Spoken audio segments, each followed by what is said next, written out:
El muralismo dio notoriedad al arte mexicano y se convirtió en la principal aportación de nuestro país al arte universal. Nació en la Escuela Nacional Preparatoria en 1922 con el mural La Creación, que Diego Rivera pintó en el Anfiteatro Simón Bolívar. Jean Charlot, Fernando Leal, David Alfaro Siqueiros, Ramón Alba de la Canal, Fermín Revueltas y José Clemente Orozco también pintaron en San Ildefonso en la entonces Escuela Nacional Preparatoria. Pero la intervención de edificios públicos con murales no termina allí.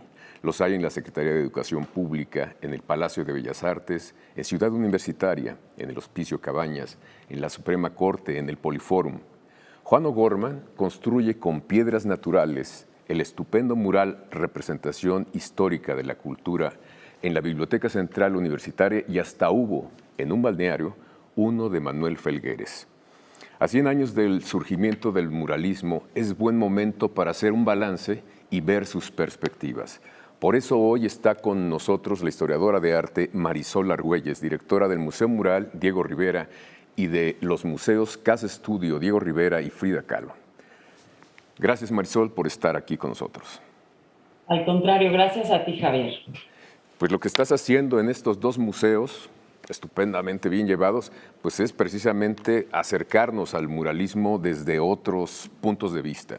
¿Qué perspectivas ves y por qué decidiste, digamos, montar estas exposiciones? Bueno, a nosotros en cada uno de los museos nos tocaba, casi era una obligación, hablar sobre muralismo. Sin embargo, quisimos en los dos casos orientar nuestra revisión hacia, como hay un gran proyecto de conmemoración en muchos de los museos de la red de museos del instituto, quisimos nosotros, que nos tocaba particularmente en el Museo Mural, hablar obviamente pues de Diego Rivera, pero sí quisimos trazar más una genealogía, porque de repente se nos olvida que esta conmemoración de los 100 años sitúa el nacimiento de un movimiento que es el movimiento oficial, digamos, ya en donde las instituciones fueron ocupadas por estos grandes murales, pero la práctica del muralismo no es nueva ni nace en 1922. Y además está ligado, de hecho, está ligada, por ejemplo, muchas de las técnicas que utilizaron en las culturas precolombinas de México fueron retomadas por artistas como Javier Guerrero, que luego a su vez el propio Juan O'Gorman retoma. Entonces sí hay una genealogía y el muralismo no es una práctica que se vio, por ejemplo, interrumpida durante el virreinato. Hay muchísimos murales en conventos, cambian, por supuesto, los mensajes, los contenidos, las narrativas, pero el ejercicio de la pintura mural como una herramienta pues de comunicación y como una herramienta también pues, de formación de un sistema estético y de un sistema de símbolos y de signos, ocurre desde la época precolombina.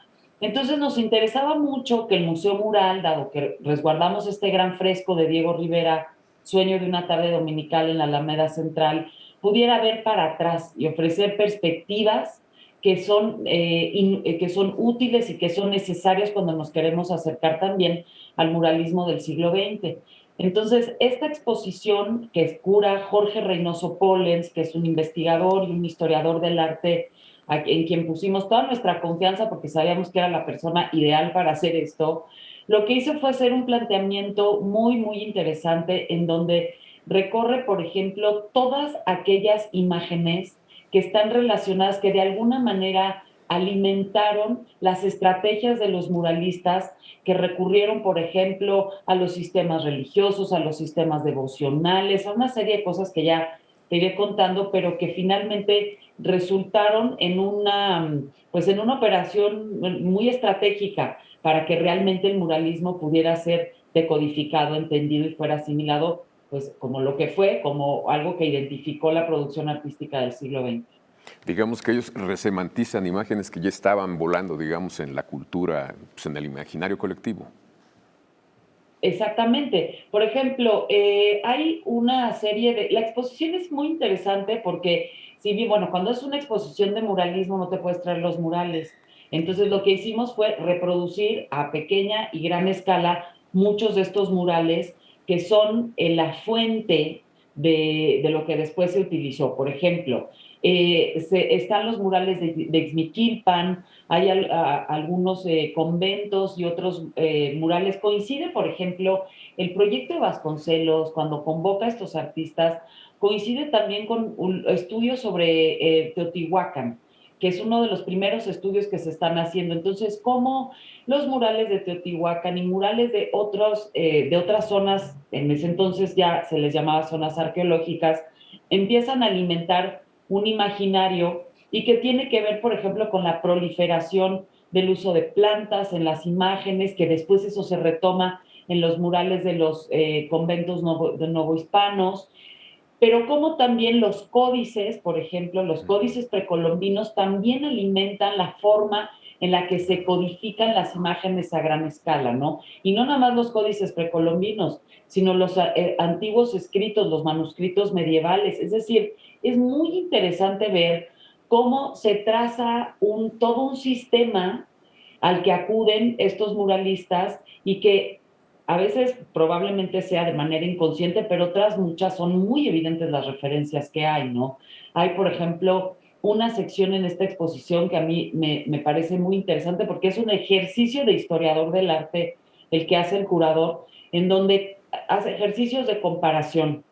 Entonces, por ejemplo, la imagen de la democracia en los murales de Siqueiros en el Palacio de Bellas Artes, comparada con la imagen de la libertad guiando al pueblo de Delacroix, comparada también con otras imágenes que aparecen en los grandes museos del mundo, que ya están de alguna manera como identificados como estas imágenes libertarias, como estas imágenes asociadas a la ideología del liberalismo, y que de repente aquí, no en una copia idéntica, pero es muy impresionante cuando los ves juntos, cómo estas imágenes sí son retomadas ya desde un sistema estético. Está, por ejemplo, la imagen de un santo de Chimabue, que casi se transporta de manera, pues casi idéntica al Miguel Hidalgo que hace Juan O'Gorman, perdón, que hace José Clemente Orozco en el Palacio de Gobierno de Jalisco, también con este otro Hidalgo, el Hidalgo famosísimo de Orozco en este Palacio de Gobierno, que tiene que ver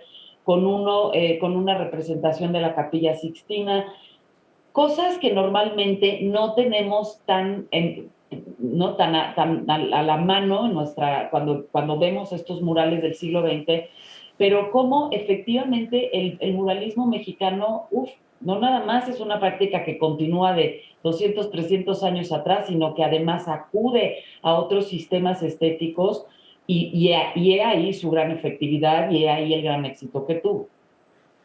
Entonces tenemos la oportunidad de ver ese diálogo con otras obras, con otras tradiciones, porque también resumen y si se ponen a dialogar o se ponen unas obras frente a las otras, podemos ver, a fin de cuentas, que el arte es producto de toda esa asimilación que se hace a lo largo de los años. Tenemos que ir a un corte y regresamos contigo, Marisol.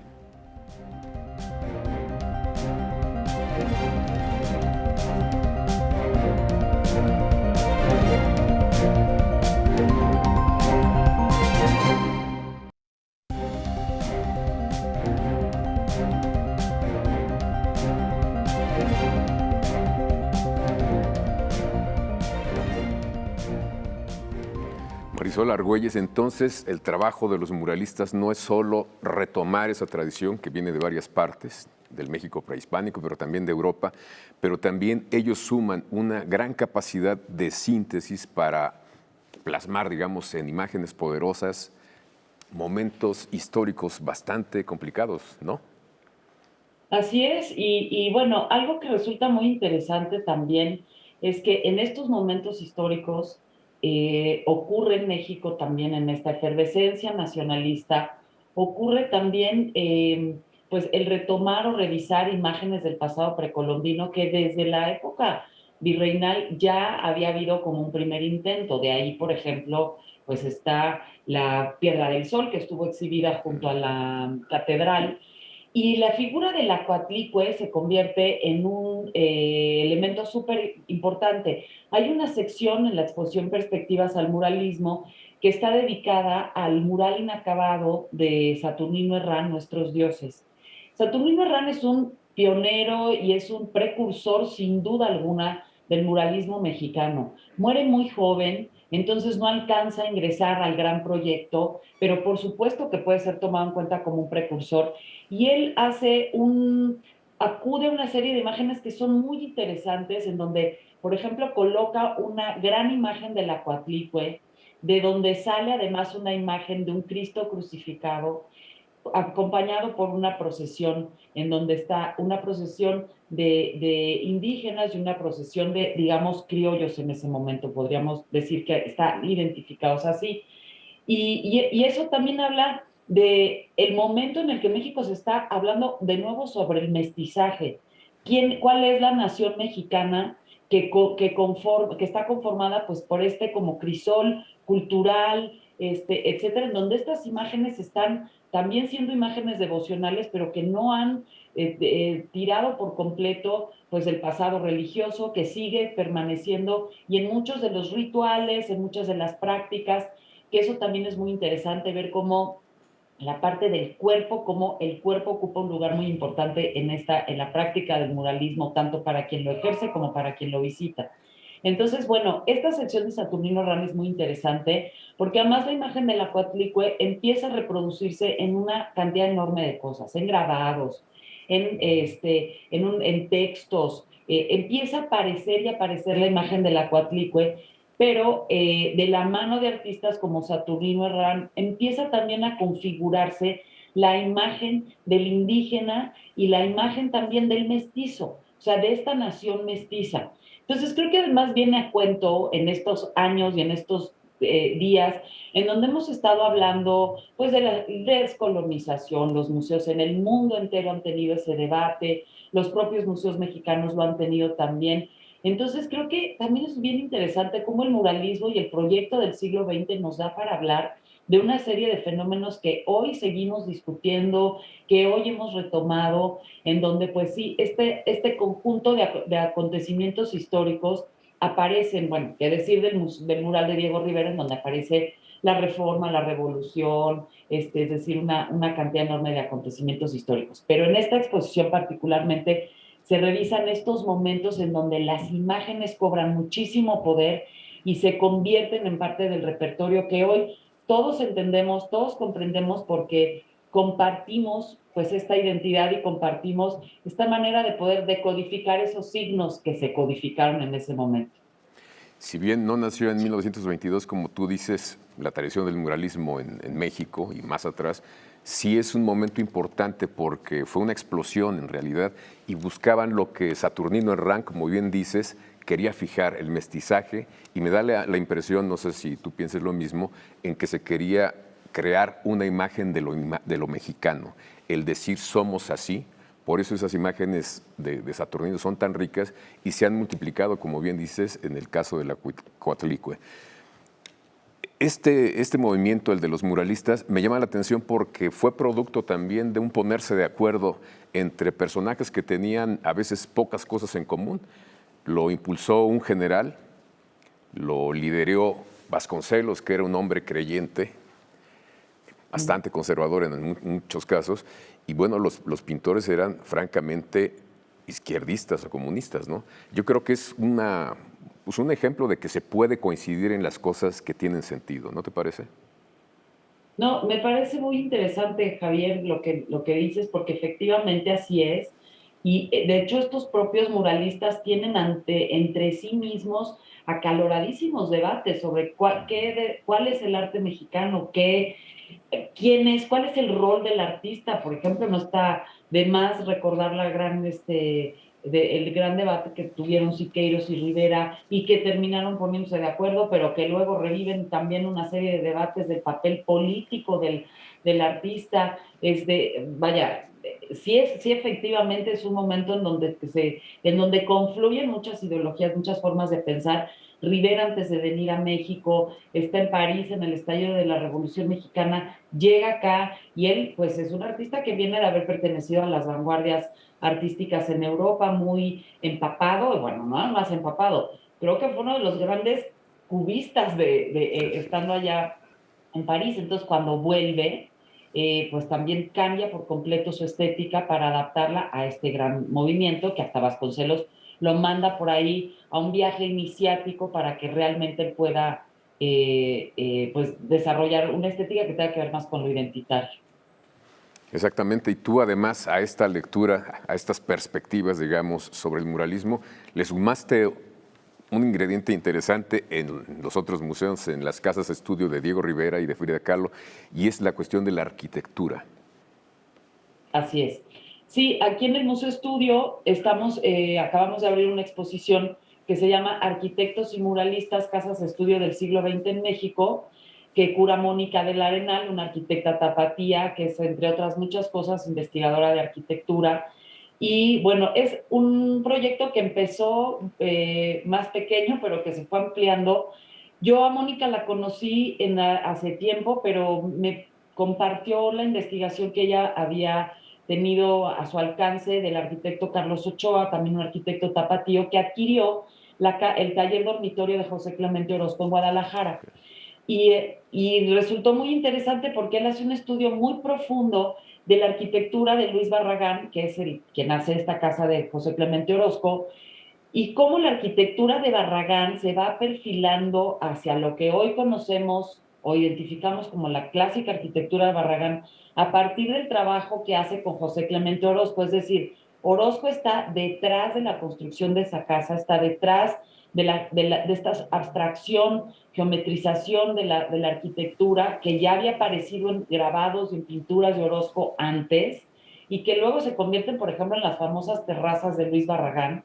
Y entonces, bueno, a partir de eso que resulta muy interesante, empezamos a pensar, y Mónica fue lo que propuso, es cómo los arquitectos también formaron parte del movimiento muralista, cómo diseñaron casas específicamente para la práctica, no de un artista, de un muralista.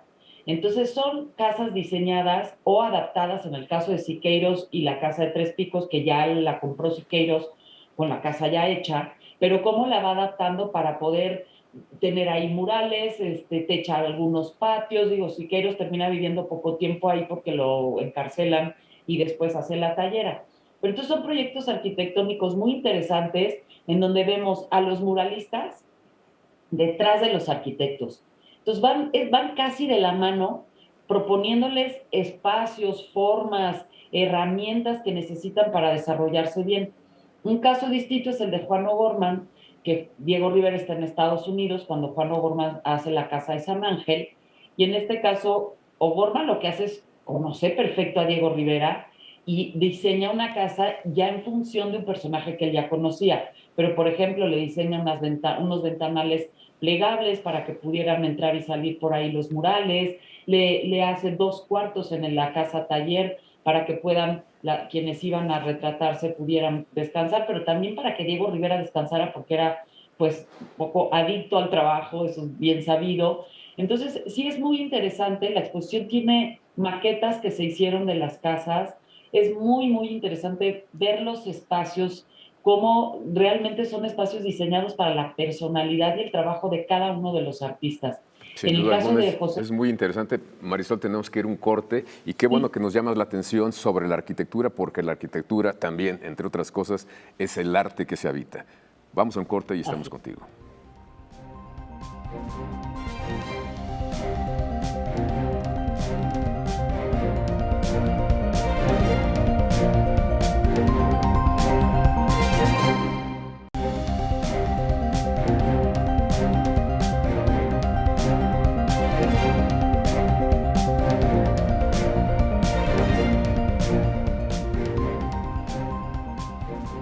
Marisol Argüelles, por lo que nos has estado compartiendo, pues el muralismo sigue vivo, ¿no?